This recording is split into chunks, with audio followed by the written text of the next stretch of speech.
The old style reflector light that I'm using for this Betta Splendens 10-gallon aquascape is rather dim, but I think the LED is probably too bright. I did clean the hardscape and remove some of the guppy grass that was hopelessly infested with diatom algae since the last video I shot of this tank. I think it looks much better.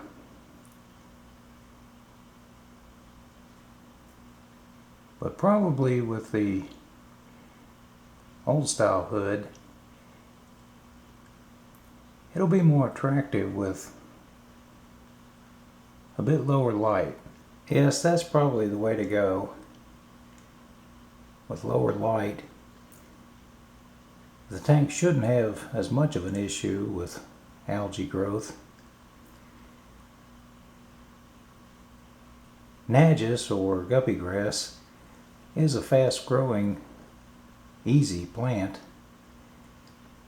Hopefully it will consume most of the nutrients, and eventually this tank will reach a balance where diatom algae will not thrive.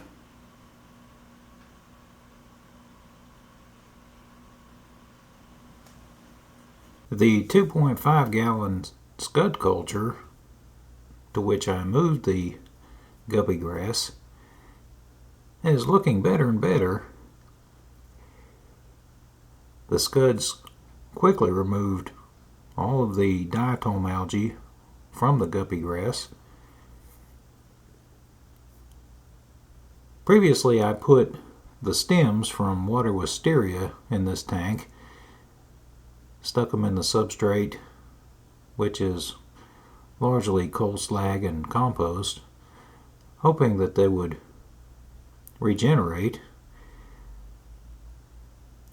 A couple of them seem to have sprouted some leaves, but most of them are merely rotting away.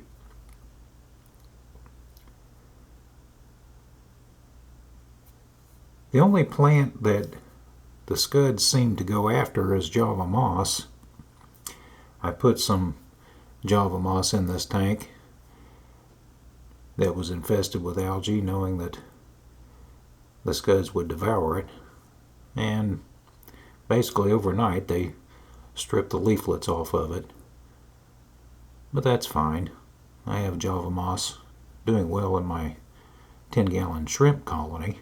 I've tried several times to keep an aquarium with flora and no fauna, but each time I tried to do that, the plants quickly became covered in algae and it was unsightly. I'm having a lot of fun with this scud culture.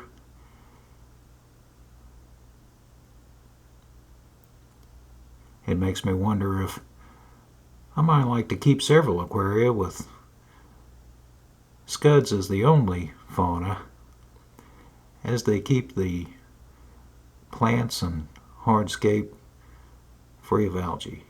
Though the stems didn't make it, oftentimes the leaves of water wisteria will form a new plant.